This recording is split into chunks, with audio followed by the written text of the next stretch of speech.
네.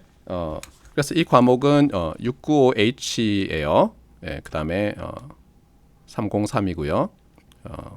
저는 조준호 교수고 최주희 군이 조교를 할 거고 플립트 러닝으로 진행될 거고 프리 리코디드 영어 강의로 여러분이 공부하고 와서 이 학교 수업 시간으로 돼 있는 화요일 목요일 이 시간에 우리가 웹엑스 라이브로 헬프 세션을 진행할 거예요. 헬프 세션은 우리말로 진행할 거고요. 퀴즈와 이그잼은 이게 업데이트가 돼야죠. 그렇죠? 잠시만요. 열심히 고쳤는데. 네, 잠시만요. 네. 그래서 웹엑스 상에서 할 거고요. 뭐 오픈북이에요. 다만 디스커션은 안 되니까 부정행위의 유혹을 뿌리치도록 하세요. 자, 그다음에 이제 인터넷 리소스가 중요한데요. 여러분이 이제 코스 머티리얼, 렉처 노트라든가 이런 거는 제가 PLMS에 안 올리고 요 지금 홈페이지 요 링크인데요. 여기 누르면 이쪽으로 바뀌어요. 여기 아까도 보면 실러버스 페이지 있잖아요. 여기 스케줄 다운로드 요거 누르시면 돼요. 그래서 제가 지금 고치다가 와서 지금 날짜가 안 들어 있어요. 근데 여러분이 예를 들어서 요걸 누르시면 요 밑에도 보지만 PDF 파일이 뜨잖아요. 그래서 여러분이 다운로드 받으시면 되는데 이걸 누르시면 패스워드를 물어봐요. 패스워드들은 다 제로는 0. 뭐 이것도 제로일 거예요. 얘는 2 뭐 이런 식으로 해서 6 뭐 이렇게 누르면 아마 될 거예요. 제 기억이 맞다면. 그래서 여기다 예를 들어서 7이라고 쳐보겠어요. 네, 그러면 이렇게 렉처 노트가 나오게 되어 있어요. 그래서 여러분들이 이제 렉처 노트는 다 다운받으시면 되고요. 이 렉처 노트는 제 스승이기도 하시고 제 PhD 커미티시기도 하셨던 에드윈 총 교수님이 만드신 거예요. 책도 에드윈 총 교수님이랑 잭 교수님이 쓰신 거고요. 총 교수님 자료를 받아와서 쓰고 있어요. 총 교수님은 참고로 이거를 최근에 개설을 안 하고 계신 것 같아요. 예, 은퇴를 하셨나? 그 다음에 여기 보면 뭐 메모라고 해놨는데 이 비디오들이 있는데요. 이게 보면 여기 위에 걸 누르면 아마 유튜브 링크로 다 연결이 돼 있을 거예요. 예를 들어서 이걸 누르면요. 뭐지? 네, 잠시만요. 예, 여기서 안 열리게 돼 있는 것 같아요. 프레임 때문에. 예, 다른 탭에서 열면 예, 이런 식으로 이제 열리게 되어 있어요. 그래서 이제 보면 요 강의들을 다 볼 수 있게 되어 있고요. 요 밑에 링크들은 우리 연구실 서버인데요. 얘들은 다 링크는 이제 지우려고 해요. 실제로. 예, 아마 누르면 연결이 안 될 수도 있어요. 이미. 예. 그 다음에 이제 여기 노트라고 되어 있던 거는 저 강의를 녹화할 때 제가 판서했던 것들일 거예요. 그래서 이렇게 누르시면 네, 이거는 패스워드 없이 이제 이렇게 다 있으니까요. 여러분이 이 자료들을 잘 이용해서 공부를 하시면 되겠어요. 그 다음에 여기 뭐 예전 호목인데요. 여기 있는데 요거는 이제 연도를 제가 쓰고 칼럼을 하나 더 만들 거고요. 이번 학기 호목은 따로 이제 어사인을 할 거니까 하여튼 요 형식을 잘 보세요. 네. 그때는 뭐 미드텀 2번씩 보고 그랬는데 이제 기운이 빠져서 그렇게는 못 하고요. 미드텀 한 번, 네, 파이널 한 번 이렇게 볼 거예요. 좀 이따 얘기하도록 합시다. 그래서 다시 말하지만 제 연구실 홈페이지의 티칭으로 들어와서 695H로 들어오면 여기 스케줄 다운로드 누르면 된다는 거고요. 패스워드는 조금 전에처럼 뭐 1, 2, 뭐 11 뭐 이런 거예요. 그렇죠? 네. 그 다음에 이제 어나운스먼트와 여러분이 이제 홈워크가 어사인이 되잖아요. 그 다음에 이제 우리가 퀴즈랑 이그잼을 웹엑스 라이브로 하기로 했으니까 그 시간이 딱 있거든요. 그거는 여러분이 다 PLMS에 올리셔야 되는데 뭐 잘 알겠지만 요거 눌러보면 또 프레임이라서 안 뜨는군요. 요것도 링크를 변경을 해야 되겠어요. 다 새 창에서 열리게 새 탭이나. 네, 이렇게 이제 가시면 뭐 다 있는 거죠 여기. 그래서 여기에 보면 예를 들면 뭐 이그잼을 본다 언제 우리가 그러면 여기에 과제 버튼이 뜰 거예요. 뭐 다르게 할 수도 있지만 과제 버튼이 뜨고 그 과제 버튼에 시간이 되면 이제 제가 PDF 형태로 시험 문제나 퀴즈 문제를 올릴 거고요. 여러분이 그러면 그 과제 듀 시각 전에 업로드를 하셔야 되는 거예요. 네, 그런 식으로 이제 진행이 될 거예요. 그리고 제가 어나운스먼트 그다음에 뭐 여러 어나운스먼트 관련된 것들은 어쨌든 PLMS를 다 이용할 거니까요. 여러분이 받았듯이 뭐 시스템으로 받았듯이 이메일을 받거나 급할 때는 숏 메시지로 제가 여러분 핸드폰으로 바로 보낼 테니까 잘 확인하면 되겠어요. 그러나 끝까지 그 어나운스먼트를 확인하는 것은 여러분 책임이에요. 그러니까 잊지 마시고요. 자, 그 다음에 그냥 예를 들면 여러분이 요 스케줄 다운로드로 가서 일일이 안 누르고 그냥 가려면 여기 저희 연구실 유튜브 채널로 가면 이렇게 플레이리스트 상에서 여러분이 695H를 누르면은 여기 이제 이렇게 있고 여기 줄줄이 다 떠 있죠. 그렇죠? 이런 제가 좋아하는 이런 노래 같은 게 막 그렇죠. 작은 사랑의 노래. 일본 가수예요. 여러분은 잘 모르겠지만 여기서 이제 쭉 이렇게 다 떠 있어요. 그래서 아마 뭐 일단은 저거는 다 커버를 하고요. 제가 추가적인 얘기를 하고 어떤 거는 예를 들면 요거는 그냥 봐라. 이번 학기에는 시험에는 안 되겠다. 이러는 것도 좀 있을 거예요.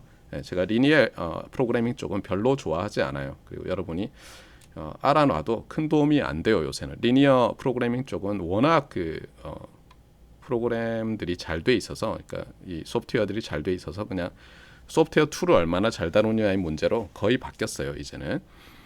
하지만 여전히 그 리니어 프로그래밍 관련해서는 후에 나오겠지만 듀얼러티, 듀얼 프로블럼 이라는 것을 이해하는 입장에서는 상당히 뭐 쉬워요. 그게 쉽기 때문에. 그리고 여러분이 이제 중고등학교 때 사실 리니어 프로그래밍을 배웠거든요. 시험 문제로도 많이 풀고 리니어 프로그래밍이라고 말만 안 했지 다 배웠어요. 그래서 리니어 프로그래밍은 최대한 짧게 하려고 해요. 저 때도 아마 좀 많이 짧게 했었어요. 예전에 비하면. 그래서 이제 여기 다 보시면 되고요. 제가 뭐 지난 학기에 제 확률 수업을 들은 학생은 알겠지만 제가 여기다가 요 타임 스탬프를 이렇게 넣을 거거든요. 그러니까 여러분들이 요걸 보고는 예전 실러버스는 나 필요 없으니까 여기서부터 듣겠다 그러면 요거 누르면은 바로 뛰는 거 알죠, 그렇죠? 예. 다만 이제 이때는 제가 강의실 상에서 그 캠코더로 촬영한 거다 보니까 그렇게 해상도가 높진 않지만 여러분이 그 휴대폰이 아니라 큰 모니터로 요즘 보니까 뭐 화면 전체 화면으로 하시고요. 화면 밝기 잘 조절하고 뭐 하면은 제 생각에 큰 문제 없이 뭐 볼 수 있어요. 예. 그래서 조금 불편하더라도 레코디드 된 강의 잘 보시면 되고요. 우리가 미팅 하잖아요. 지금처럼 헬프 세션 미팅을 하잖아요. 그것도 다 올릴 건데 요거를 뭐 695H 한 다음에 대학원 최적화 결혼한 다음에 예를 들어서 뭐 21년 2학기 해가지고 그것만 따로 하려고 그래요. 안 그러면 너무 헷갈릴 수 있으니까 같이 올리려고 하다가 생각해 보니까 따로 올리는 게 좋을 것 같아서 제가 따로 올릴게요. 저거는. 자, 그래서 요 얘기도 됐고요. 네. 그리고 이제 여기 스케줄 다운로드에는 결국은 우리 그 진도 있잖아요. 진도에 맞게 여러분이 미리 언제 몇 번 그 강의 영상을 공부하고 와야 된다라는 정보도 여기 다 올라가 있을 거예요. 지금 이제 아직 제가 날짜를 다 안 넣어서 휴일이 언제고 이런 걸 확인해야 되니까 고칠 텐데 여러분 보고 오면 되고요. 그 다음에 교과서는 여기도 있지만 이 책이에요. 이 책. 네. Introduction to Optimization이고 제가 대학원 다닐 때 뭐 세컨드 에디션 정도, 퍼스트 에디션 정도 되었었던 건데 2000 아마 이게 13년인가요? 그때 아마 포스 에디션으로 리비전을 마지막으로 하셨어요. 책은 굉장히 뭐랄까요? 그러니까 그 수학과 학생이 아닌 사람들이 대학원에 와서 수업을 들을 때 읽기 좋도록 돼 있어요. 수준이. 왜냐하면 이 두 저자 모두 다 당시에 퍼듀 대학의 교수로 계셨어요. 그래서 제가 거기서 석박사를 했는데 이제 퍼듀 대학의 전자전기과 학생들은 당연히 뭐 수학을 부전공이나 복수 전공을 하고 대학원에 오지 않죠. 그래서 기본적으로 리니어 엘지브라 그다음에 캘큘러스 정도는 안다. 요런 것만 가정하고 있어요. 그래서 여러분이 이 책을 읽을 때도 물론 이제 어떤 때는 좀 챌린징한 부분이 나타날 수 있거든요. 하지만 그게 그렇게 어려운 부분은 아니에요. 다른 어떤 그 굉장히 수학과스러운 최적화 과목들에 비하면 훨씬 읽기 쉬운 책이니까 이 책은 뭐 상당히 좋은 책이니까 여러분들이 구해서 꼭 읽도록 하세요. 그다음 이제 레퍼런스인데요. 이 레퍼런스는 사실 뭐 그렇게 필요하진 않은데 여러분이 이제 앞으로 또 더 추가로 공부할 학생들을 위해서 써놨어요. 그래서 처음 거는 링크를 제가 찾아서 넣어놓을게요. 지금 링크가 없지만 요 컨벡스 옵티마이제이션이라고 해서 이 스탠포드 대학의 스티븐 보이드 교수와 반덴버그 교수가 같이, 제가 알기로는 이 사람도 교수예요. 같이 쓴 책인데 이것도 인터넷상에 프리로 어베일러블 해요. 그리고 이분 강의도 유튜브에 올라가 있고요. 스탠포드 강의, 그러니까 보이드 옵티마이제이션, 컨벡스 옵티마이제이션, 뭐 스탠포드 이렇게 하면 바로 나오고요. 조회수도 뭐 어마어마해요. 저도 여러 번 기여를 했어요. 뭐 강의를 굉장히 빠르게 하시죠. 우리가 하는 식으로 하면 뭐 한 1년 반에 하실 거를 한 학기에 하세요.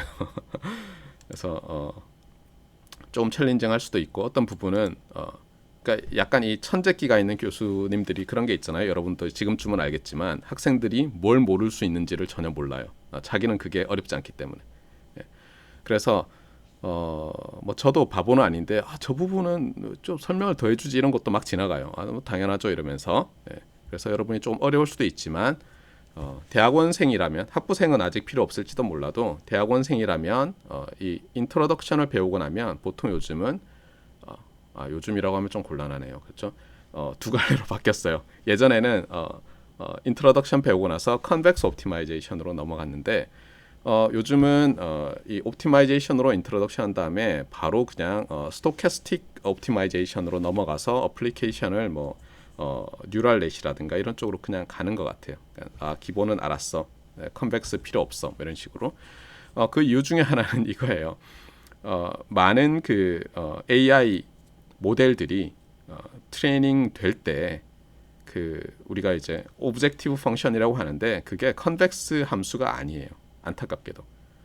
컨벡스 함수는 이제 함수들 중에서 이런 거예요. 간단히 생각하면 그 선형 있잖아요. 직선 또는 하이퍼플레인 우리 배우겠지만, 그러니까 고등학교식으로 하면 그 직선의 방정식 있잖아요. 그다음에 포물선 나오잖아요. 2차식. 그거 다음으로 쉬운 게 컨벡스 펑션이라고 보면 돼요. 물론 그 전에는 이 보이드 교수가 정립하기 전에는 그냥 감만 있었어요. 좀 쉬운 것 같은데 이랬는데 보이드 교수가 이게 너무 쉽다는 걸 결국은 이 깊이 있는 연구를 통해서 보였어요. 그리고 이분이 그 CVX라는 그 매틀랩에 어떻게 보면 애드온해서 돌릴 수 있는 건데요.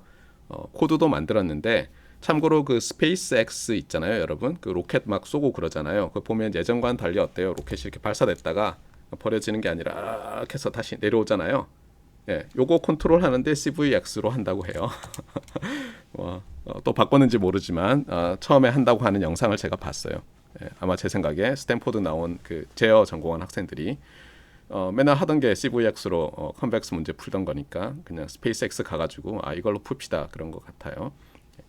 그 정도예요. 그러니까 이제 아주 쓰이고 있어요. 다만 문제는 뭐냐면 제가 물어보니까 저거를 뭐 핸드폰에 넣어서 그냥 돌리기는 어렵다. 그러니까 예를 들면 FPGA로 짜서 뭘 한다거나 이러지는 못하고 그러다 보니까 통신하는 사람들은 이제 CVX로 최적화해 놓은 예를 들면 필터를 쓴다거나 뭐 이렇게는 할 수 있지만 온라인으로 저걸 돌려서 하기는 어려운가 봐요. 그다음에 우리가 뭐 슈퍼바이즈드 러닝에서 그 모델 트레이닝 할 때 어차피 뭐 모델 트레이닝은 우리가 엄청난 컴퓨팅 파워로 하는데 그래서 쓸 수 있을지 모른다 생각했지만 아니죠. 전혀 컨벡스하지 않대요. 그래서 요즘 관심이 많이 식었어요. 오히려. 하지만 통신 신호 처리 제어 그다음에 여러 이제 뭐 정보 시스템이라고 요즘은 이제 뭐 금융 정보든 이런 거 할 때 모델링을 할 때 컨벡스로 모델링이 잘 되는 어떤 그 오브젝티브 펑션들이 있고 그럴 때는 저게 굉장히 잘 풀어주기 때문에 여전히 제 생각에는 그냥 AI 뭐 간단한 모델 트레이닝에서 도대체 나는 이 스토캐스틱 그레디언트 디센트가 뭔지만 알면 되지 더 이상은 알고 싶지 않다. 이런 학생들은 컨벡스 옵티마이제이션 쪽으로 안 가도 상관없어요. 안 가도. 그런데 그게 아니라면 저 과목은 꼭 공부를 해보세요. 저도 간혹 가다가 저거 오퍼를 하거든요. 그리고 예전에 한수희 교수님께서 이 최적화 과목을 한번 개설하셨어요. 그때도 커버를 좀 하셨고, 그 다음에 그 제어 쪽은 그 옵티멀 컨트롤이라는 과목이 본래 있어요. 최적 제어라고 아마 대학원 과목일 거예요. 거기 그 과목 가르치실 때 저 스티븐 보이드의 렉처 노트 일부와 저 책 일부로 강의를 하신다고 알고 있어요. 그러니까 전혀 뭐 공부할 필요 없어진 그런 건 아니다. 굉장히 여전히 중요하고 핫하다 이렇게 보면 되겠어요. 그 다음에 이제 두 개의 레퍼런스는 여러분도 뭐 기억을 하겠지만 본래 490T에서 메이저 레퍼런스로 쓰려고 했던 거고 실제로 이 490T가 본래 그 학부 계획 과목이 계획대로 이제 AI 심화 과목이 되었다면 오히려 이 두 개가 듀얼 텍스트북이 되었을 텐데 뭐 그렇게는 안 될 것 같고 그래서 여기 보시면 이제 Linear Algebra and Optimization for Machine Learning이라는 책 하나와 그 다음에 Mathematics for Machine Learning이라는 또 다른 책이에요. 이 두 책은 PDF로 freely available 하니까 여러분들이 그냥 다운 받으면 돼요. 이렇게. 그래서 보시면 네, 이 책이죠. 그래서 뭐 이 책에서 제가 말하고 싶은 건 그거예요. 여러분들이 이제 이 옵티마이제이션 과목을 제대로 이해하려면 선형대수는 알아야 된다. 근데 다행히 이제 포항공대에는 학부에서도 선형대수 거의 필수로 학생들이 다 듣고 대학원도 우리 전자과에서는 선형대수를 오퍼하고 있죠. 그래서 여러분들이 이제 많이 들었어요. 다행히. 이 차례를 보시면 여러분이 특히 이 뭐 AI 관련해서 선형대수, 그다음에 뭐 캘큘러스, 멀티베리트 캘큘러스죠. 최적화, 뭐 그다음에 프로바빌리티 이런 것들이 얼마나 중요한지를 금방 알 수 있는데요. 여기 보면 뭐 리니어 알지브라 앤 옵티마이제이션에서 뭐 쭉 설명을 하고요. 그래서 뭐 리니어 트랜스폼, 리니어 시스템 쭉쭉 설명하고 아이겐 벡터, 그다음에 뭐 아이겐 디컴포지션 뭐 관련된 얘기를 하고 중간 중간에 이제 머신 러닝 앤 옵티마이제이션 어플리케이션에서 이렇게 쭉 들어 있어요. 그다음에 뭐 옵티마이제이션도 뭐 머신 러닝 뷰로 이제 설명을 하고 있고요. 그래서 이 책은 뭐 최근에 어떻게 보면 저자들이 심혈을 기울여서 이 최적화 따로, 머신러닝 따로 이런 게 아니라 리니어 알지브라 따로 이런 게 아니라 이제 좀 최대한 합쳐서 한번 가르쳐 보자고 해서 쓴 책인데 제가 조금 읽어봤는데 뭐 어떤 부분은 잘 썼는데 싶은데 어떤 부분은 제가 무지해서 그런지 좀 잘 모르겠어요. 네. 그래서 이것도 제가 최대한 이번 학기에 읽어가면서 그 헬프 세션 시간에 제가 기존의 강의를 오그멘트 하는 식으로 뭐 진행하려고 하고 있어요. 그래서 이게 하나고요. 또 하나는 말했지만 위에 있는 그 밑에 있는 이거죠, 그렇죠? 그래서 Mathematics for Machine Learning인데요. 이 책은 다 좋은데 노테이션이 조금 마음에 안 들어요. 그래가지고 왜 이렇게 했을까 이 좋은 내용을 읽으면 조금 뭐지 이런 느낌이 들게 하는 게 있는데요. 왜냐하면 기존에 예를 들면 그 왜 에러 컨트롤 비유로 하면 이런 거예요. 그 에러 컨트롤 코딩 할 때 전부 행벡터로 많이 하잖아요. 고전적인 책들이. 저는 이 열벡터로 칼럼 벡터로 하는데 너무너무 익숙해 있는 사람인데 이게 로우 벡터로 하니까 막 미치겠는 거예요. 저는 왼쪽에다 매트리스를 곱해서 트랜스포메이션을 하는데 오른쪽에 곱해야 된다거나 뭐 이렇게 되어 있는데 머리가 안 돌아가요, 저는. 자, 이 책도 보면 이제 알겠지만 당연히 리니어 알지브라가 먼저 나와요. 그래서 본 과목 이 우리 지금 69H를 여러분이 공부를 하는 데 있어서 리니어 알지브라에 대한 지식을 리프레시하는 건 좀 필요해요. 너무 모르면 곤란해요. 뭐 완벽히 기억하고 있어야 된다는 건 아니지만 그 다음에 말은 이제 어널리틱 지오메트리인데 뭐 간단히 얘기하면 그냥 그러니까 요 부분은 사실은 리니어 알지브라의 부분이에요. 리니어 알지브라의 여기도 마찬가지고 매트리스 디컴포지션도 뭐 디터미넌트, 아이겐 밸류 디컴포지션, 촐레스키 뭐 쭉쭉 나오고요.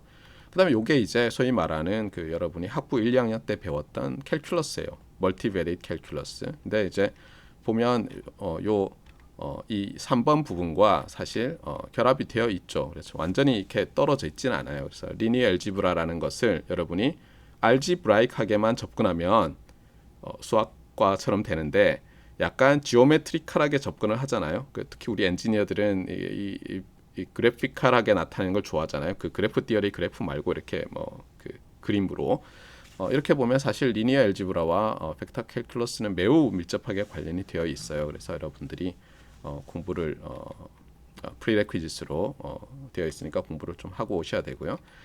그 다음에 이 probability and distribution, 그래서 이제 확률 및 랜덤 베리어블 랜덤 프로세스인데 본 과목에서는 여기에 대해서는 뭐 전혀 다루지는 않을 생각이에요. 여기에 대해서는 다만 이제 예전에 제가 강의를 할 때는 이 스토캐스틱 그레디언트 디센트에 대한 설명은 하지 않았거든요. 물론 이제 스티피스 디센트, 그러니까 그 어떻게 보면 스토캐스틱 그레디언트 디센트의 뭐 원형이죠. 최적화 디어리에서 그런 설명은 하고 있는데 저 부분은 제가 어쨌든 부가적으로 최대한 잘 정리해서 저도 공부를 열심히 해서 설명을 하려고 하고 있고요. 그다음에 이 부분이 이제 우리가 배우는 과목 이 69H와 관련된 부분인데 말했지만 이제 머신 러닝에서는 어떻게 보면 최적화 문제라는 것이 어떤 거고 최적화에 사용되는 용어가 어떤 의미를 갖고 이런 것들을 안 다음에 뭐 컨벡스 옵티마이제이션 이런 쪽으로는 전혀 가지 않고요. 어떤 이런 이번에 우리가 배울 이런 기초 과목에서 배웠던 정말 간단한 스티피스 디센트 정도를 가지고 이제 적용하기 때문에 여기도 보면 알겠지만 여기 최적화가 굉장히 적게 커버돼 있어요. 최적화가 물론 이제 두 가지예요. 그러니까 이 트레이닝 하는 쪽을 어떻게 옵티마이즈 하려고 하는 사람들은 최적화 지식이 중요해요. 어떻게 하면 잘 트레이닝을 할까? 그런데 내가 모델을 세우고 많은 데이터로, 그러니까 트레이닝은 그냥 트레이닝 하는 사람들이 있어. 그 사람들이 짜놓은 어떤 방법들이 있고 나는 그냥 트레이닝 시킬 거야. 난 데이터를 모으고 그걸 프리 프로세싱을 해서 전처리를 해서 잘 제공해 주는 게 중요하고, 그래서 트레이닝된 모델을 가지고 그 다음에는 뭐 클래시파이를 한다거나 이렇게 하는 게 중요하다고 하는 사람들은 정말 요만큼만 알면 되는데 이게 보면 알겠지만 20페이지밖에 안 되니까 혹시 여러분의 목표가 이거였다 그러면 그냥 요 20페이지 열심히 읽고 잘 모르는 거는 또 다른 책들 보는 게 나을 수도 있어요. 네. 이 과목은 이 AI만을 위한 과목으로 개설하는 건 아니에요. 이번 학기는 특히 이제 대학원 과목으로 바꿨기 때문에 여러분이 컨벡스 옵티마이제이션으로 앞으로 넘어갈 때도 생각을 해야 되거든요. 저로서는. 그래서 요것만 생각하고 왔다면 처음에 조금 듣다가 제 생각에 한 3분의 1 듣다가 그냥 요거 읽고 많이 알았어 해도 될 거예요. 왜냐하면 한 우리 3분의 1 정도 되면은 스티피스 디센트는 충분히 배웠을 거거든요. 그러니까 그 정도는 참고로 해주세요. 자, 그 다음에 이제 여기 뭐 센트럴 머신 러닝 프로블럼스 해가지고 머신 러닝에 대한 게 이제 쭉쭉 나오는데 이쪽은 우리 뭐 당연히 커버는 하지 않겠어요. 그래서 어쨌든 좋은 자료들이 프리로 어베일러블 하고요. 이게 참 흥미로운 게 이 캐나다 어떤 뭐 정부라고 할까요? 캐나다의 정부와 그 우리나라 같으면 연구재단에 해당하는 부분들이 이 AI가 굉장히 침체되어 있을 때도 많이 서포트를 했고 특히 이제 이분들이 있는 쪽이 약간 그 뭐랄까요? 미국식 캐나다가 아니라 유럽식 캐나다 지역이라고 해야 되나요? 이러다 보니까 이분들이 약간 유럽식 그 사고 방식 그런 게 있어가지고 뭐 프리로 지식은 제공돼야 된다. 기본적인 것은 약간 이런 게 많아서 이 전체 문화가 다들 서로 개방하고 공유하고 이런 문화예요. 그래서 어떻게 보면 참 다행인 것 같고 어떤 일이 있었냐면 한 1년 전일 거예요. 그 여러분이 잘 아는 네이처 있잖아요. 그 네이처라는 과학 잡지를 발행하는 그 출판사 이름도 네이처일까 모르겠는데 거기서 자기들이 네이처 뭐 AI 이런 걸 내겠다고 한 거예요. 그랬더니 이 메이저 플레이어들에 해당하는 이 연구자들이 보이콧을 선언했어요. 왜냐하면 우리는 다 공개하고 있는데 네이처는 그거를 서브스크라이브를 돈 내고 한 사람들만 접근할 수 있게 해주는 출판사인데 우리는 그 거부한다 그래가지고 일종의 뭐라고 했냐면 자기들끼리 네이처에 기고하는 사람을 왕따 시키겠다는 식의 물론 대놓고 하진 않았지만 약간 그런 분위기로 막 몰고 가서 제가 알기로는 네이처가 그 당시에는 안 하겠다고 한 것 같은데 잘 모르겠어요. 잠깐 기다려봐요. 네이처가 AI 하나 네이처 AI 전환하니까 검색이 되는데 그새 만들었나요? 예, 네이처 머신 인텔리전스 만들긴 만들었나 봐요. 그렇죠? 예. 제가 알기로는 별로 좋은 저널이 아닐 것 같은데 모르겠어요. 이게 뭐 그동안 또 그래도 네이처인데 내 평생 한번 네이처에 내보자 이러면서 유명한 사람들이 또 열심히 내고 있는지는 모르겠는데 그런 사건도 있었어요. 어쨌든 전체 문화는 많은 자료를 공유하는 아주 좋은 문화예요. 자, 그래서 요게 이제 텍스트북 또는 레퍼런스인데 다시 말씀드리면 저는 여러분이 요 과목을 공부할 수 있는 준비를 해줄 거고요. 요 두 군데에서 이 최적화 관련된 부분을 이해할 수 있도록 해주는 게 목표예요. 본래 학부 과목은 이쪽으로 가는 건 전혀 목표가 아니었는데 대학원 과목으로 바뀌면서 이걸 공부하는 기초를 제공한다도 목표가 됐으니까 그거는 알고 들으세요. 자, 그래서 어쨌든 코스 오브젝티브 목표는 여러분이 이제 최적화가 뭐냐 라는 걸 아는 거고요. 특히 이제 오늘 강의에서 지금 이제 오늘 미안해요. 헬프 세션에서 할 건 뭐냐면 기본적으로 이 최적화 문제라는 것을 분류를 해서 여러분한테 제공을 해줄 거고 우리가 이 과목에서 어떤 최적화 문제에 관심을 갖고 공부를 할 것이냐를 알려주는 거예요. 그 얘기는 뭐냐면 이 과목이 커버하는 최적화 문제와 이 과목이 커버하지 않는 최적화 문제를 오늘 여러분한테 이제 선명하게 제 나름으로는 선명하게 제시해 주는 게 오늘의 목표예요. 그리고 이번 학기 내내는 말했지만 우리가 커버하기로 한 부분을 잘 커버하는 게 목표고요. 그래서 그냥 뭐 수업 듣고 이렇게 뭐 그냥 관람하는 게 아니라 여러분이 특히 대학원생으로서 최적화 문제를 포뮬레이트를 해야 돼요. 그 문제를 만들어내는 거죠. 예. 왜냐하면 대학원생이라는 것은 이제 문제를 해결하는 것도 있지만 좀 더 좋은 연구는 새로운 문제를 포뮬레이트 하는 거예요. 물론 여러분이 파셜 솔루션도 같이 제공해야죠. 문제만 포뮬레이트 해서는 안 되죠. 그래서 문제를 포뮬레이트하고 이제 솔브라고 안 했어요. 태클이라고 한 이유는 뭐냐면 완벽하게 풀지 못하는 경우들이 꽤 많아요. 완벽하게 뭐 어떤 서브옵티말 최적이 아니지만 그래도 상당히 좋은 서브옵티말 솔루션에 도달하는 것으로 만족해야 되는 경우도 있고 그래서 어쨌든 옵티마이제이션 문제를 이제 태클하는데 통신 신호 처리, 뭐 제어, 그다음에 정보 시스템 이런데 이제 영역에서의 어떤 그런 문제를 포뮬레이트하고 이제 태클하는 게 목표예요. 학부생들에게는 뭐 여기까지 요구하지 않고요. 학부생들이 계속 수업을 듣는다면 이 부분은 좀 약화될 수밖에 없을 것 같고요. 학부생들이 이제 뭐 한 3분의 1 듣고 다 드랍하고 나면 이제 이 부분도 상당히 강조될 수 있어요.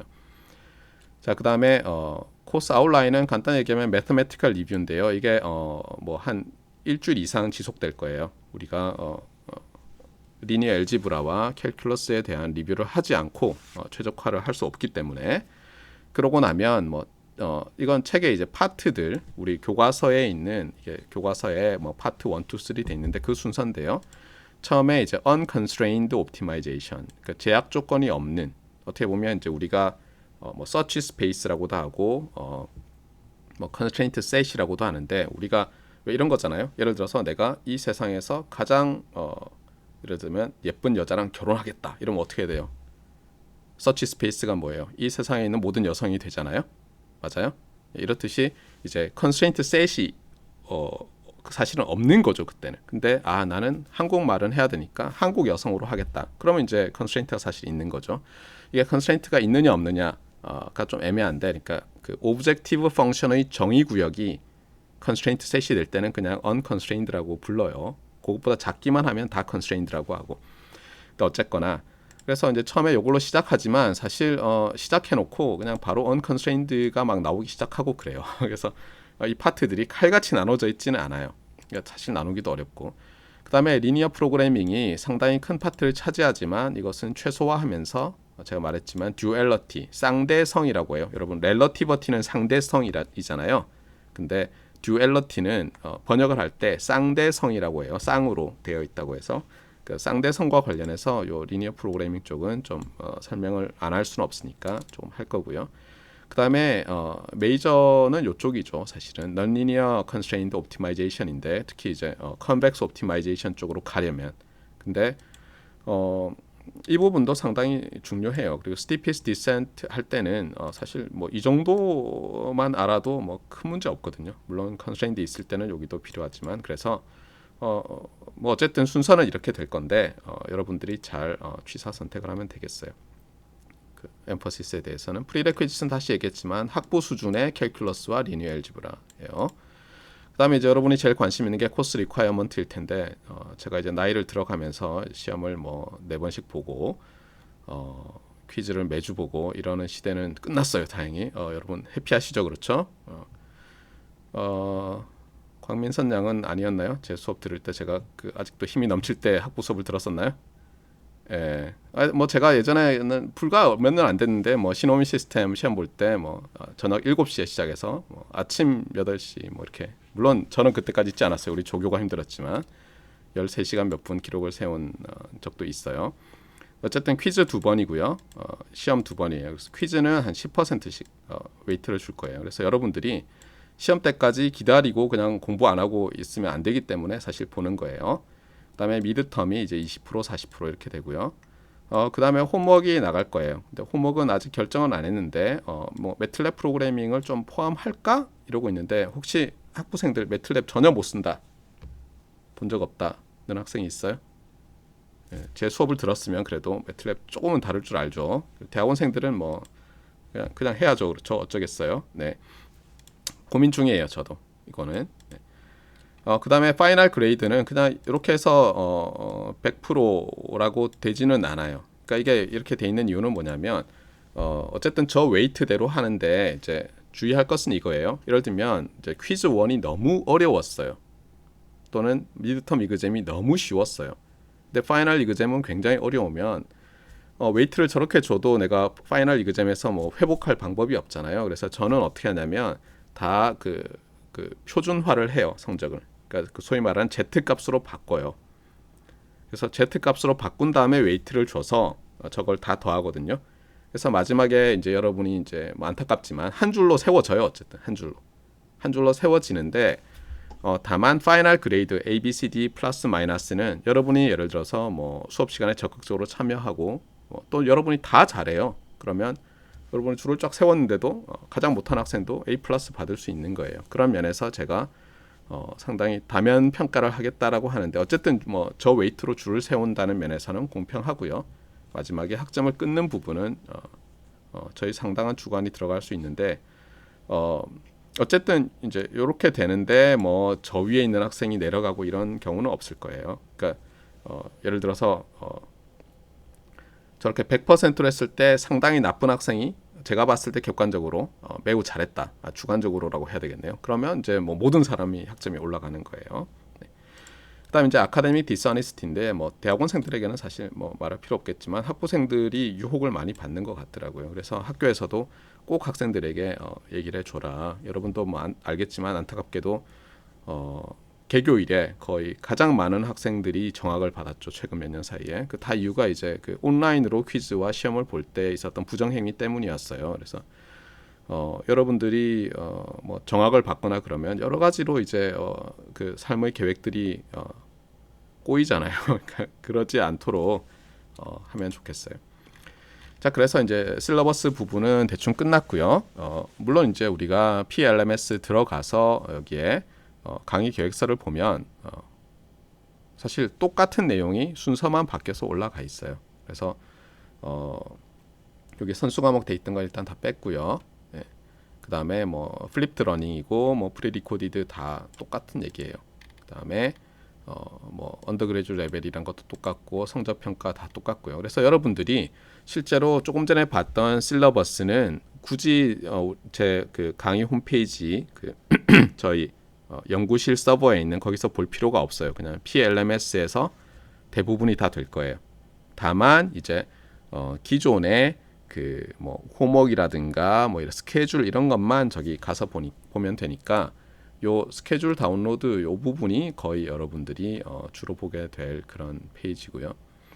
제가 아직도 그 PLMS를 잘 못 써서 그런데 요걸 그대로 옮길 수 있으면 제가 PLMS에 옮겨 놓을게요. 여러분들이 어떤 학생들은 이거 일일이 찾아 들어오는 거 힘들 수도 있으니까요. 아직은 제가 못했어요. 어떻게 해야 되는지.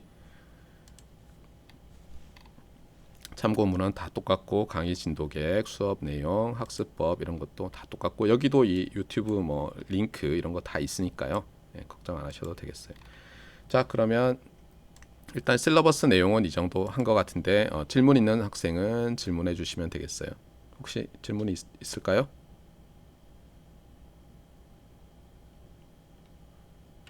네. 그러면 이제 뭐 강의를 해야죠. 자, 오늘은 뭐 어차피 인트로덕션이고요. 여러분이 봐야 될 것도 요 첫 번째 그 영상을 보시면 되고요. 그러면 언제나 하듯이 네, 원노트 열어놓고 이제 하도록 하겠어요. 네, 잘 보이시죠? 조금 더 줌인해서. 네. 그래서 뭐 실러버스 내용 다 했고요. 그다음에 이쪽도 했고 프리 리코디드 렉처 뭐 어떻게 볼 것이냐. 이거는 그래요. 여러분이 예를 들어서 미국에 유학을 갔다고 해보세요. 대학원에 제가 석사 때 그랬듯이 그러면 수업을 들어가잖아요. 그러면 그 속도가 제가 영어로 강의하는 속도의 1.5배에서 보통 1.75배 빠른 사람들은 캘리포니아 출신 교수들은 사실 거의 2배속으로 해요. 그러니까 뭐냐면 여러분이 우리 강의에 들어가잖아요. 강의에 들어가서 잠시만요. 유튜브 쓸 줄 모르는 학생은 없겠지만 그래도 좀 친절하게 설명을 한다고 하면 자 여기서 자 최적화 들어갔어요. 그래서 예를 들어서 촬영이 삐뚤어졌네요. 네, 하여튼 여기 들어왔다고 합시다. 그러면 여기 보시면 알겠지만 여러분이 이 세팅을 누르면 여기 속도 조절을 할 수가 있죠. 그 다음에 화질도 조절이 되니까 뭐 근데 최고가 720으로 돼 있어요 지금. 여기서 플레이백 속도가 노말인데 뭐 선택 당연히 할 수 있죠. 근데 정상적인 영어 강의 속도는 1.5예요. 좀 좌절이겠지만 여러분한테는 1.5예요. 그리고 말했지만 캘리포니아 출신 교수들은 거의 2로 했을 때의 속도로 강의를 해요. 그러니까 어떻게 보면 저는 사실 이 영어 강의 요즘 굉장히 싫어하는데 그 이유 중에 하나는 뭐냐면 진도를 많이 못 나가요. 그러니까 한 학기에 커버할 수 있는 내용이 확 줄어들어요. 사실 제가 봤을 때 그거는 아이고 엉뚱한 걸 눌렀네요. 그건 좀 문제가 있거든요. 그래서 어쨌거나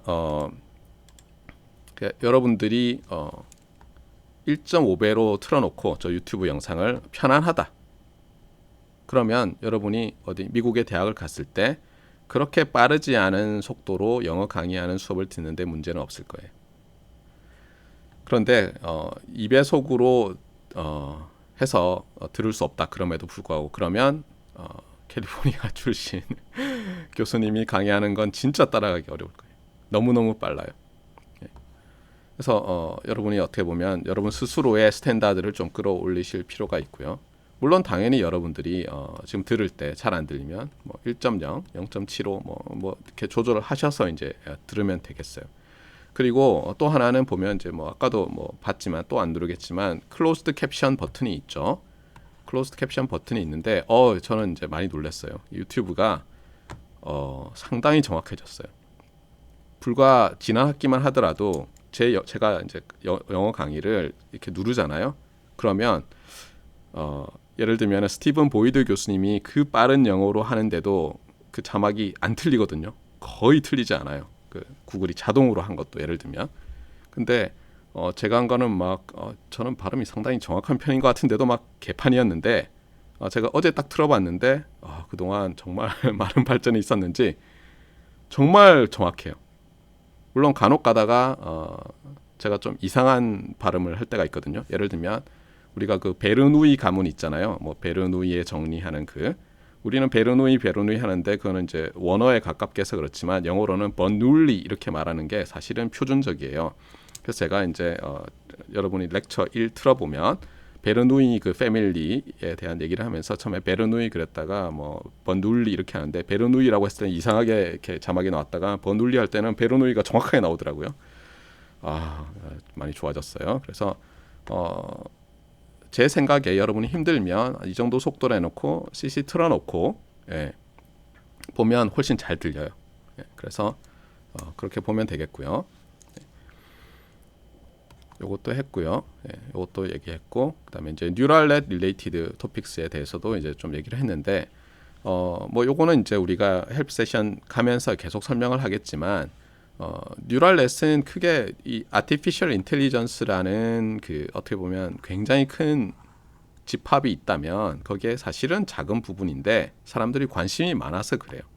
예, 뭐 artificial neural net 또는 뭐 neural net, 뭐 perceptron multilayer 뭐 이렇게 얘기하는데 작은 부분인데 여기서는 지금까지도 사람들이 최적화 관련해서는 아주 작은 부분에 대한 지식만 쓰고 있는 거예요. 많은 사람들이. 그다음에 저기서 정말 트레이닝을 시리어스하게 하고 어떻게 줄일까, 어떻게 효율적으로 할까, 뭐 예를 들면 어디 굉장히 컴퓨테이셔널리 파워풀한 머신을 쓰지 않고도 컴퓨터를 쓰지 않고도 어떻게 잘 트레이닝할까 하는 사람들은 여기서 최적화 관련된 부분을 연구하지만 실제로 많은 사람들이 그렇지 않기 때문에 뉴럴넷 관련해서 그렇게 많은 것을 알 필요는 없다는 것을 제가 설명을 꼭 하고 지나가고 싶어요.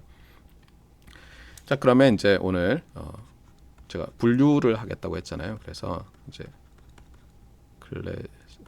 classification of optimization problems라는 주제로 좀 이제 오늘 미팅을 끌어가려고 해요.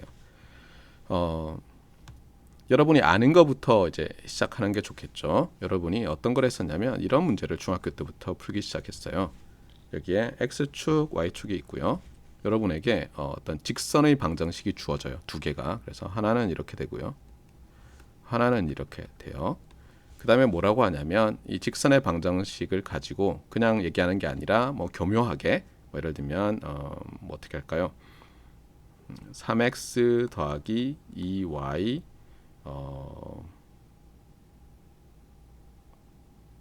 네, is less than or equal to 뭐 5 이렇게 해요. 네. 이렇게 하면 여러분이 배운 바에 따르면 자, 이 원점을 포함하는 에리어예요, 아니에요? 이러면 요 부등식이 말하는 x, y 점들의 집합은 뭐 0 넣어서 성립하니까 아래쪽 뭐 이렇게 배웠죠, 중학교 때부터. 그래서 이제 직선을 한 두 개 정도 제가 주고요. 그 다음에 뭐 x는 0 이상, y는 0 이상이라고 해서 결국은 직선을 4개를 주는 거죠.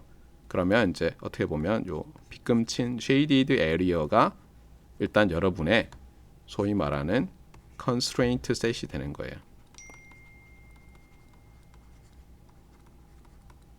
constraint. 예. 참 이때는 이게 constraint이라는 동사가 있잖아요. 그거에 이제 형용사형이 있고 그렇잖아요. 과거 분사형이 있잖아요. 예. 과거 분사형은 constraint라고 하죠. 그래서 constraint set이라고 해요. 예. 형용사형 죄송합니다. 예. 과거 분사는 constrained인데 형용사형이 constraint예요. 그래서 이게 제가 t로 발음할 거예요. 그래서 constraint set이에요. 이것이. 그러니까 뭐냐면 우리가 요 오메가라고 부르는 집합 안에 속하는 x, y에서 그 다음에 이제 어떻게 하냐면 어떤 함수 f x, y로 되어 있는 어떤 함수의 값을 뭐 최대화하거나 최소화하는데 예를 들면 이렇게 주어지는 거예요. 이게 x 더하기 y 이렇게 되고요. 그 다음에 여러분이 하고 싶은 건 뭐냐면 이 함수 값을 maximize하는 max x 더하기 y고요. 그 다음에 x, y에 대해서 그러니까 x, y를 변화시키면서 이것을 maximize 하는데 이게 여러분은 이제 수학 시간에 search that이었지만 사실 여기서는 search that이 아니고요. subject to예요. subject to. 그래서 x, y가 저 오메가에 속하는 이렇게 되는 형태. 그래서 뭐냐면 이 최적화 문제, 여러분이 배운 최적화 문제를 이 과목에서 배울 형태로 바꾸면 이런 꼴이 되는 거예요. 그래서 여기서 이제 잘 보시면 맥시마이즈 할 거냐 미니마이즈 할 거냐 하는 게 여기 들어가는데 참고로 어떤 책을 보면 여기 점을 찍어 놨어요. 왜 그러냐면 max와 maximize라는 명령을 구별하려는 거예요. max는 최대값이죠. 그러니까 예를 들면 여러분이 max 한 다음에 여기 뭐 괄호를 하기도 하고 집합으로 할 수도 있는데 1, 2, 3이라고 하면 자 이것은 뭘 뜻하냐면 1, 2, 3으로 구성된 집합의 최대값이에요. 그러니까 요거 하나가 뭐예요? equals 3인 거예요. 3이라는 숫자가 되는 거예요. 이 경우는 알겠어요? 이것은 이제 최대 값이고 maximize는 뭐냐면 요것을 요 다음에 나오는 것을 최대화하라라는 건데 maximize라고 일일이 안 쓰고 요거를 그냥 max 한 다음에 줄임표인 period를 쓰는 경우들이 있어요.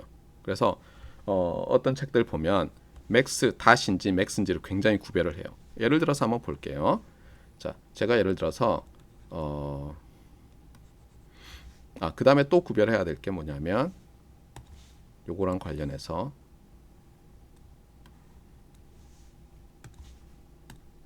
argmax라는 건데요. 네. argmax라고 하면 이런 거예요. 예를 들어서 argmax x 제곱 잠깐만요. 네, 플러스 2x 플러스 1. 잠깐 max가 안 되네요. 그럼 min으로 할게요. 네. 이렇게 하면 이것과 그 다음에 min x 제곱 더하기 2x 더하기 1은 어떻게 다를까요? 일단 min이라고 하면 어떻게 돼요? min이라고 하면 요 값을 보통 밑에다가 무엇에 대해서인지 써주죠. x에 대해서 최소화하라는 거죠. 그래서 그 최소값을 리턴을 하는 거예요. 예를 들어서 여러분이 코드를 짠다면, 자 그럼 밑에 건 답이 뭐죠? 요거 자체가 답이 0이죠. 그렇죠? 예, 지금 이렇게만 하면 뭐 어떤 컨스트레인트 셋이 없다고 보면 돼요. 모든 정의 구역 내의 점에 대해서 이렇게 보면 되거든요. 그러니까 요 값은 요거 자체는 0이에요. 그런데 위에는 뭐냐면 이 함수를 미니마이즈 하는 무엇에 대해서? x에 대해서 미니마이즈 할 때 요 미니마이즈 하는 x 값을 리턴하라 이런 뜻이니까 요거는 뭐가 되겠어요? 요거는 마이너스 1이 되겠죠. 알겠어요? 구별을 잘 하셔야 돼요. 예. 그래서 다시 얘기하지만 오늘 여러분이 하나 알아야 될 거는 뭐냐면 max 그다음에 max 점 또는 maximize 그다음에 argmax 그것과 당연히 대꾸가 되는 min, minimize, argmin을 여러분이 구별을 해주면 좋겠어요. 보통 argmin이라고 할 때는 이렇게 안 써요. 피리어드를 뭐 굳이 써서 헷갈리게 할 필요가 없으니까. 근데 여러분이 특별한 효용을 발견하면 저걸 정의해서 막 써서 popularize 시키면 나중에 위키피디아에 나오겠죠. argmin 그랬더니 it is originated by 뭐 닥터 민선 과학 who was a PhD student at Postech 뭐 she invented 뭐 this notation in order to 어쩌고 저쩌고 막 나오겠죠. 그래서 막 위키피디아 들어가서 자세히 열어보면 written by 민선 과학 이렇게 돼 있죠. 네, 농담이에요. 네. 사람들이 그 장난삼아 그 위키피디아에 별로 안 중요한 사람 같은데 뭐 나와 있으면 자기가 쓴 거 아니냐 뭐 이렇게 페이지를 농담을 많이 하죠. 자 어쨌거나 그래서 일단 여러분이 아는 것으로부터 이제 시작을 할게요. 여러분이 아는 것. 그래서 요것도 최적화 문제예요. 그러니까 말했지만 예를 들어서 이렇게 되는 거죠. 요 문제를 계속하면 이 오메가가 이제 어떻게 되냐면 이런 거예요. 오메가를 정의할 때 여러분이 이렇게 하는 거예요. x, y 이때는 서치 되시죠. 이거는 참고로 고등학교 때는 이렇게도 하는데 이거는 일본이랑 우리나라 중국 정도만 쓰는 것 같아요. 제가 보면 다 이렇게 콜론을 좋아하는 것 같아요. 콜론 쓰고 그 다음에 x는 0 이상.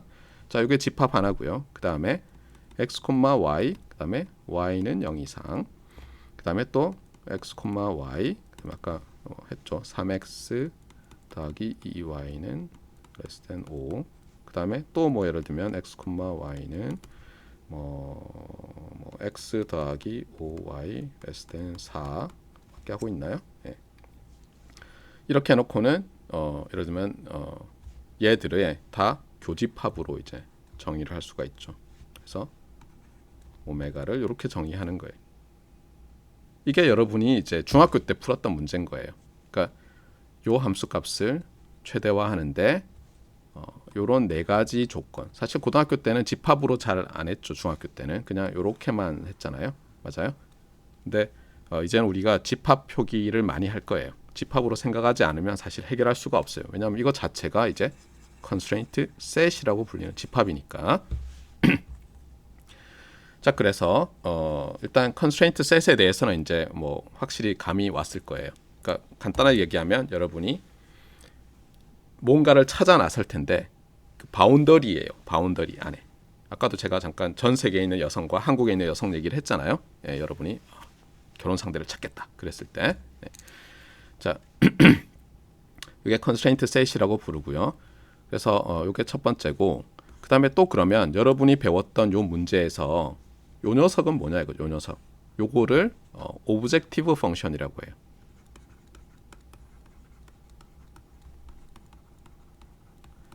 그래서 이걸 뭐 번역을 목적 함수라고 하던데 목적 함수 이러니까 되게 이상한데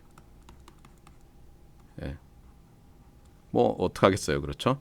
그래서 여러분이 그 어떤 함수 값을 최대화하거나 최소화하는 그 아규먼트 x, y죠 여기서는 그걸 찾고 싶은 경우들이 많은데 그때 말하는 그 함수를 목적 함수라고 하는 거예요. 그 이유는 뭐냐면 지금은 보면 뭐 함수야 하나 나오는 것 같지만 요것도 함수지만 사실 요것도 함수죠. 3x 더하기 2y라는 것도 함수잖아요. 그러니까 목적 함수와 아닌 것들을 구별하기 위해서 목적 함수라고 이름을 붙인 거예요. 참고로 요런 함수들 있잖아요. 예, 요런 함수들은 이게 부등식과 관련해서 쓰이는 요런 함수들은 나중에 뭐 constraint function이라고 부르기도 해요.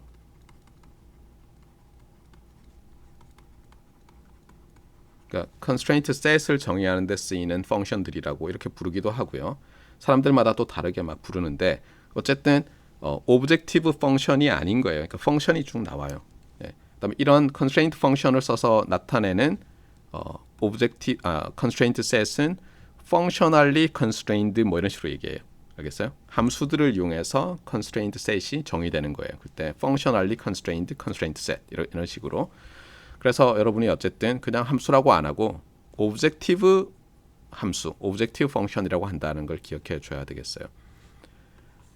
그 다음에 우리가 오브젝티브 펑션이 있는데 주의할 것은 뭐냐면 실제로 뭐 내가 받은 펑션은 x, y, z의 함수인데 예를 들면 x, y, z의 함수인데 z는 어떤 z0로 주어졌고 x, y만 내가 이렇게 바꿔가면서 constraint set 안에서 바꿔가면서 저 함수 값을 최대화하거나 최소화하고 싶어요.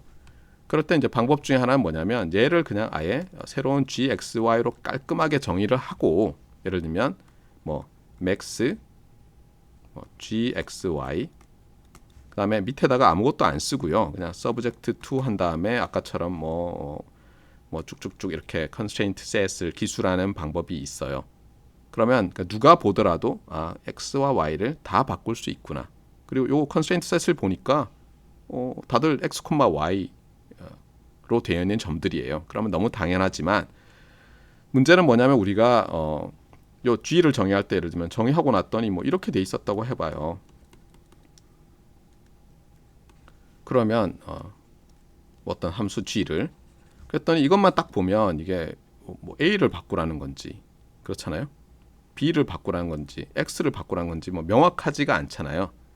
그래서 우리가 이런 제너럴한 문제로 바꾼 다음에 풀 필요가 있을 때가 있거든요. 그러니까 예를 들면 여러분이 잘 아는 근해 공식 있잖아요. 그것을 써서 우리가 2차 함수를 최소화하는 x 값을 찾고자 한다면 a가 양수다라는 것만 주어지고 그냥 바로 물어보겠죠. 그러니까 a가 양수일 때 이 오브젝티브 펑션을 미니마이즈 하라. 그러면 여러분이 근해 공식이 아니라 참 이거 해가지고 가운데 그 근해 공식에서 나오는 점의 한가운데죠. 2a분의 b인가요? 예, 그거 찾아내잖아요. 예.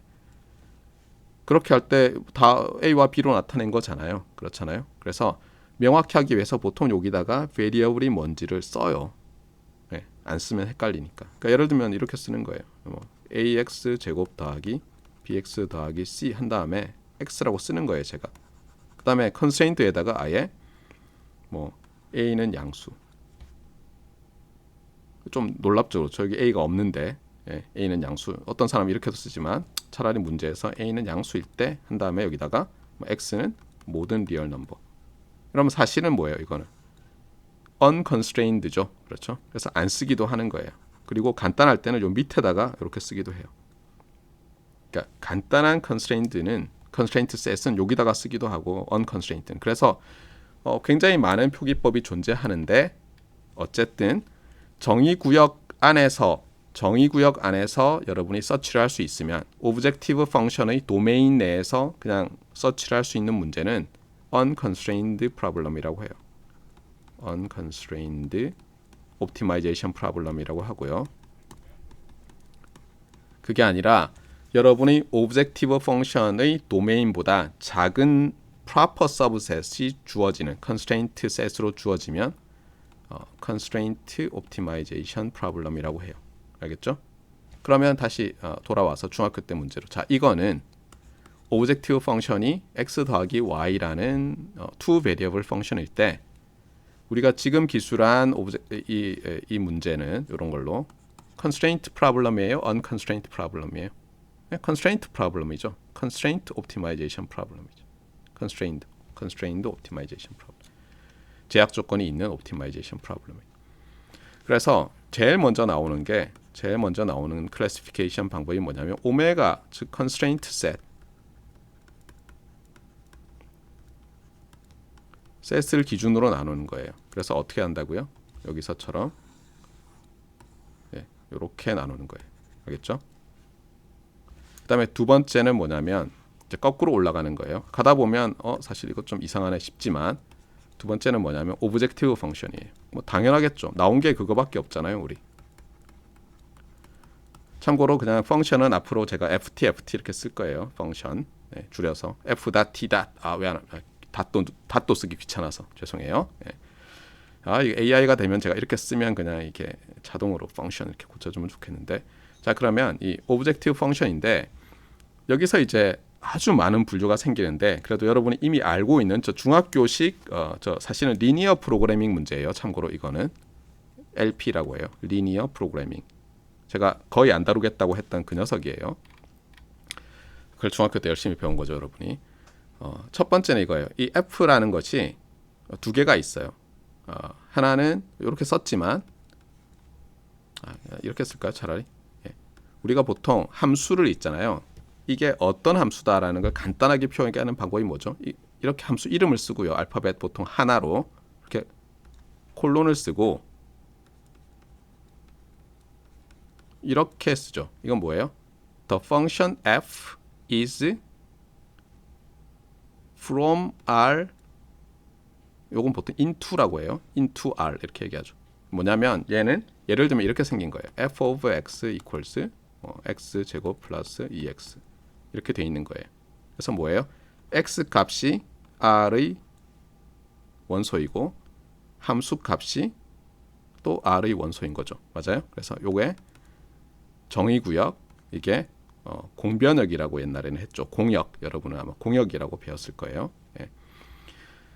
이렇게 표기를 하고 나면 그 다음부터 쉬워요.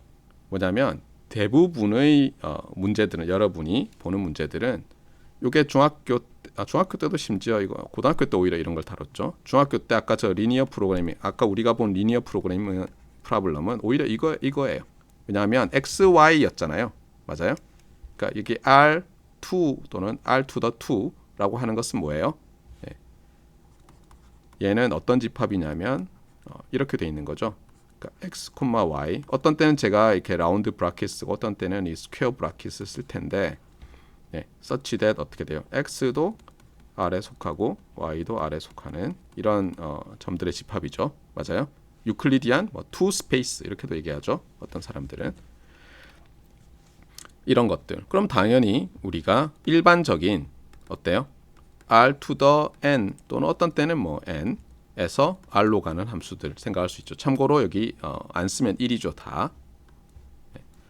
그래서 먼저 요런 꼴로 돼 있는 오브젝티브 펑션들을 갖는 최적화 문제를 먼저 생각을 합시다. 알겠어요? 이런 거를 싱글 오브젝티브 옵티마이제이션 프로블럼이라고 해요. 이런 거를 오브젝티브 펑션으로 갖는 거를,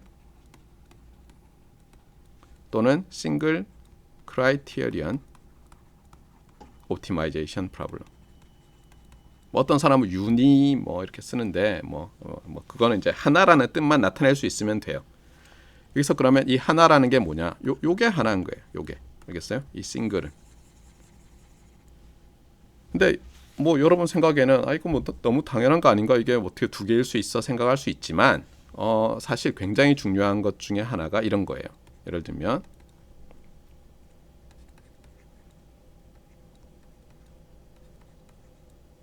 예를 들어서 이런 거예요. 그러면 좀 이상하죠. 이런 게 뭐가 있을까? 그래서 구별하기 위해서 보통 여기다가 벡터를 뜻하기 위해서 언더라인을 쓰기도 해요. 참고로 이제 이 수업 시간에는 제가 이게 뭐 볼드 페이스와 이런 거 구별을 잘 못해서 어떤 때는 그냥 요걸 가지고 이게 벡터라는 뜻으로 쓸 거예요. 알겠어요? 벡터 밸류드다라는 뜻으로 쓸 거예요. 아시겠죠? 그럼 이제 어떤 게 있냐면 이런 거예요. 예를 들면 여기 f 한 다음에 x, y라고 한다면 사실 얘는 함수 자체가 어때요? x, y로부터 어떤 z, w로 보내는 거예요. 그러니까 예를 들면 여기는 x 제곱 더하기 2x인데 2x 더하기 y인데 이쪽은 xy 마이너스 y 3승 뭐 이렇게 되는 거예요. 예를 들면 알겠죠?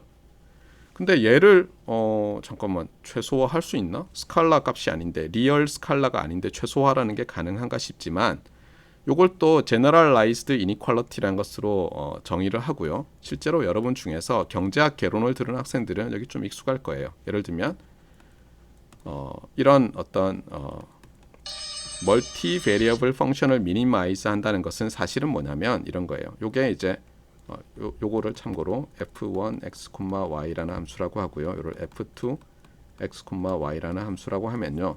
이쪽이 f1이고 이쪽이 f2예요. 주의를 하세요. 함수 이게 xy가 아니에요, 지금. 예. 그래서 뭐냐면 xy를 바꾸면 어때요? 이렇게 점이 찍히는 거죠, 여기. 예를 들어서. 알겠어요? 그러니까 예를 들면 얘는 xy가 뭐 5, 2 했더니 요 값이 나온 거예요. f1, f2가. 뭐 얘는 뭐냐면 xy가 3, 7이에요. 예를 들어서 이런 식으로. 그런데 이제 경제학에서 여러분이 뭐 파레토 옵티말 뭐 이런 거 efficient 이런 말 들었겠지만 많은 엔지니어링 문제에서 이렇게 투 베리어블이고 벡터 밸류드 펑션을 미니마이즈 하면 어떤 게 생기냐면 예를 들어서 요렇게 리전이 생겨요. 지역이. 그래서 여기서는 내가 뭐 어떤 컨스트레인트 하에서 x, y의 컨스트레인트 하에서 이 값이 도달하는데 여기는 도달 못하는 거예요. 경제학에서 여러분이 그렇잖아요. 어떤 팔러시, 정부의 경제 정책으로 인해서 나올 수 있는 결과들이 있죠. 예를 들면 F1은 집값이라고 해봐요. 예를 들어서 F2는 전세값이라고 해봐요. 아파트 집값과 전세값이 다를 수 있잖아요. 정부는 그걸 미니마이즈 하고 싶은데 그렇잖아요. 그러면 이제 정책을 쓸 거 아니에요. 어떤 내가 예를 들면 X는 예를 들면 뭐 LTI 규제라고 해보세요. 리니어 타임 인베리언트가 아니에요. LTV 참 LTV 규제라고 해보세요. 리니어 타임 베링이 아니에요. 이게 뭐 금융에서 쓰는 거예요. 그다음에 얘는 뭐 무슨 세금 규제라고 해보세요. 그래서 세율을 어떻게 조정하고 뭐 대출 한도를 어떻게 조절하면 이게 나올 거 아니에요. 뭔가 맞아요? 그랬을 때 정부로서는 어때요? 최적의 해가 하나만 존재하는 게 아니라는 거예요. 여러 가지 목적이 있으면 내가 하나의 어떤 나의 정책 셋으로부터 달성하고자 하는 게 여러 개가 되면 이렇게 이런 어떤 이런 거는 옵티말 프론트엔드에 있는 어떤 값들에 도달할 수 있는 거예요. 근데 그럴 때 내가 여기에 도달하는 정책 셋들을 쓰느냐 여기에 도달하는 정책 셋들을 쓰느냐는 순전히 정책을 만들어내는 사람들의 가치관에 달려 있는 거죠. 그런데 다만 한 가지 우리가 할 수 있는 건 뭐냐면 이게 싱가포르의 리콴유 총리가 좋아했던 건데 여기에 예를 들어서 있다고 해봐요. 내가 리콴유의 싱가포르의 독재자 그래서 이렇게 하자고 막 했더니 어쨌든 내가 공개적으로 천명한 것은 F1과 F2를 미니마이즈 하겠다고 했는데 전세값도 잡고 집값도 잡겠다고 했는데 여기 있어요. 그러면 야당이 비판할 수 있죠. 아니 다른 정책이 있어서 예를 들어서 이렇게 이동하면 어때요? 이게 집값이라면 집값은 변하지 않죠. 그렇죠? 하지만 전세값은 이제 어떻게 됐어요? 줄어들었잖아요. 그러니까 요 결과를 내는 정책이 더 좋은 정책들의 집합이잖아요. 그러니까 나를 비판하라는 거예요. 또는 내가 지금 여기 있는데 보니까 요렇게 이동할 수 있는 방법들이 있으면 나를 비판하라는 거예요. 그런데 나의 정책이 이미 여기 도달해 있는 것 같다는 거예요. 그런데 여기 도달해 있지 않다고 나를 독재자라고 부르지 말라는 거예요. 여기 도달하고 싶으면 네가 집권을 하라는 거예요. 그래서 이렇게 이동을 하라는 거예요. 참고로 여러분이 이제 이 문제를 잘 안 다뤄요. 이 과목에서도 총 교수님이 리바이즈 하면서 챕터 하나를 넣었어요. 그전에는 없었어요. 제가 수업 들을 때는. 이게 사실 너무 중요하거든요. 제가 이 수업을 열심히 들을 때는 이걸 몰랐어요. 잘. 제가 경제학도 처음에 듣다가 드랍을 하는 바람에. 그런데 요걸 알아야 되고, 이런 거는 뭐냐면 멀티 또는 멀티플 오브젝티브 또는 크라이테리언 옵티마이제이션 프로블럼이라고 하고요. 이 책에서는 챕터 하나에서만 간단하게 다루는데 실제로는 저게 무지무지 중요해요. 그래서 우리가 좀 더 생각을 많이 해봐야 되겠다는 거예요. 참고로 요 주제에 대해서는 제가 조금 다르게 또 예전에 그 리코드 돼 있는 강의에서 설명을 하고 있으니까 여러분이 보시면 될 것 같아요. 그래서 이제 마무리를 해야 되는데 아직 안 끝났어요. 안타깝게도 이래요. 그러면 이제 이게 끝이냐? 아니에요. 여러분이 그 디스크리트 옵티마이제이션이라는 문제를 들어봤을 거예요. 그리고 아까도 우리가 리뷰할 때 컨티뉴어스 옵티마이제이션이라는 챕터가 나와 있는 거 봤죠? 그 AI 관련된 거에서. 그게 뭐냐면은 이 constraint set에 관련해서 이게 끝이 아니에요. constrained, unconstrained로 끝이 아니에요. 여기서 다시 돌아와서 어떻게 되냐면 이 오메가가 discrete set이냐 continuous set이냐에 따라서 최적화 문제 자체를 discrete optimization과 continuous optimization으로 나눠요. 간단히 얘기하면 이런 거예요. 다시 이 문제로 돌아가서 여기서 예를 들면 내가 이렇게 격자를 끄은 다음에요. 네가 취할 수 있는 것은 이 constraint set에 있으면서 내가 만들어 놓은 격자점만 가능해. 이렇게 하면 이것은 갑자기 discrete optimization으로 바뀌는 거예요. 여러분이 이산 수학 할 때 그 이산. 그런데 이 격자 이런 얘기 안 하고 요 안에서 다 구하라고 하면 어때요? 저 안에서는 모든 x, y가 각각 실수니까 그 아주 옆에 뭐예요? 조금 움직여도 또 가능한 점들이 있잖아요. 그걸 나중에 이제 feasible point라고 하는데 그런 문제들은 continuous optimization이라고 해요.